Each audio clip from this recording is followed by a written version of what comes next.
World building is hard. It's easier to just set a story in the real world or in a generic fantasy world so that authors can focus on what's actually important. Though some of the most popular and well-beloved anime usually have deeply interesting worlds. My Hero Academia beautifully blends its world and characters together in such a seamless way, and the morals and ideals presented in this anime are also deeply fascinating and intrinsically tied to the world and character building. For anyone living under a rock since 2015, I am going to be spoiling the milky goodness that is this anime, so if you wanted to watch it, run. My Boku no Hero Academia is an anime based on a manga about a world where one day superpowers just kinda showed up, and instead of becoming an allegory for racism, it was just cool and people got to be superheroes. The show is set in modern day Japan, but just with superheroes. Much like in One Punch Man, these heroes are regulated, and it's like a fucking job with paperwork and OSHA laws. People look up to these heroes, and buy merchandise of them, and cosplay them, and fanboy so hard over them that it physically affects their bodies and makes their mothers cry. But it's not a utopia,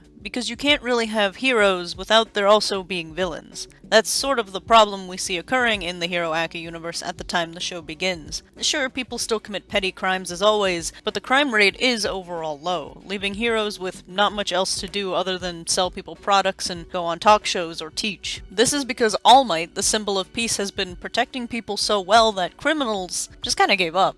Except for Hamburger Helper and the Vanguard Cardfight Squad, who want to kill All Might sometimes. These villains really just want to see the hero society at large fall. In a lot of superhero media, the main bad guys want something personal, like extreme power, wealth, or genocide. Things that are usually associated with being evil. However, in Hero Aka's world, the villains seemingly just want to upset society and just destroy the concept of heroism as spectacle. This is most embodied in the brief arc that contained the hero killer Stain. This Ninja Turtle made it his hobby to kill heroes that didn't have a noble reason for heroism. He was opposed to the idea that people with fancy quirks just wanted to show off and get money for pretending to have the moral high ground. He had a problem with greed and heroes driven by that lust for money and power, and once Stain is taken out, his ideology has already permeated the society, gaining him a following of fanboys that team up with the main bad guys of the series.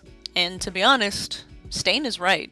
A real hero should be selfless, throwing themselves into action to help people without thinking of themselves or what they will gain from it, which is why Stain respected All Might, the symbol of peace, and then extended that respect to Deku, All Might's successor. But there's a flaw in this way of thinking. While yes, a true hero should be selfless and work for the justice and the greater good and all that, the pro-heroes we see in the series, while not all of them became heroes for completely pure reasons, are still saving people and working towards keeping the world at large peaceful. So who cares if they get money for it, or have a dumb radio show or something? At the end of their shift, less people are dead, so wouldn't that make them still heroes? I like to think about the hero career in Boku no Hero School to be like the police in our current world. While these are people sworn to protect us, people with great power who rescue and save people daily, they also have the ability to abuse that power. Have you ever felt like you were being pulled over just because their department needed more money or had a quota to fill? Or ever seen a cop do something that was not so just? Now there's a distrust of the police, an upset in our society's faith that the people who are supposed to protect us are doing that. That is the conflict in My Hero Academia. While Deku and friends worry about the world around them losing faith in heroes, to the everyday man, heroes are letting them down. Children are being put in harm's way because the heroes just can't do their jobs right. Present Mike even says it for us. We've definitely gotten complacent during peaceful times without realizing it.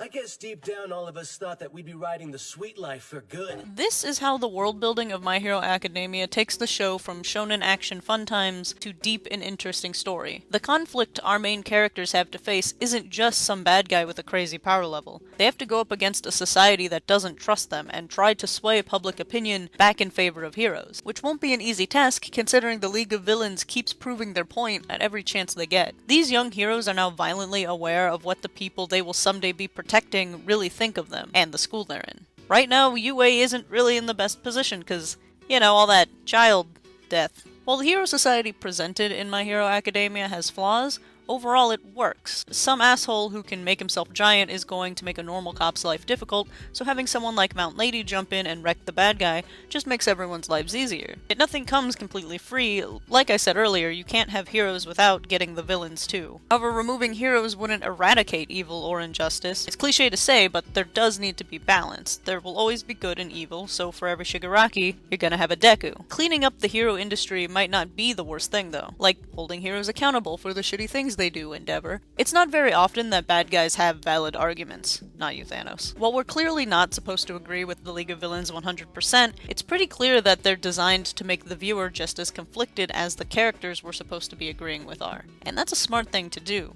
When the line between right and wrong in a story is clearly defined, it can get kind of boring. You know the main character will always have that moral high ground, and the villain's motivation or goals don't really matter too much, since at the end of the day, they are wrong. Does anyone else remember a little film called Civil War? In this superhero movie, there's a clear divide of ideologies, with both sides of the argument being right. Kinda.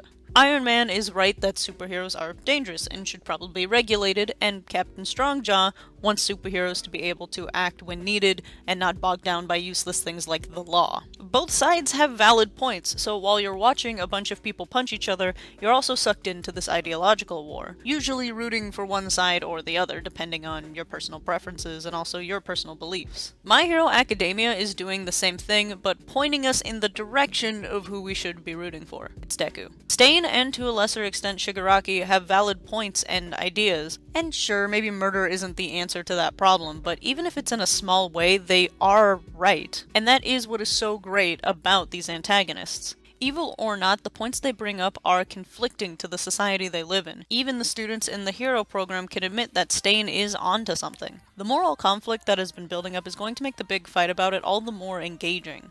Watching people punch each other is awesome, but watching people punch each other over a deep philosophical principle is even more awesome.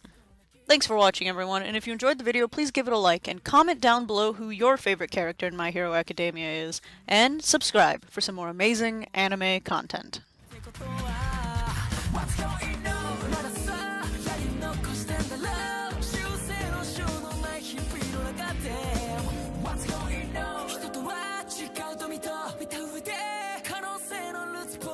Love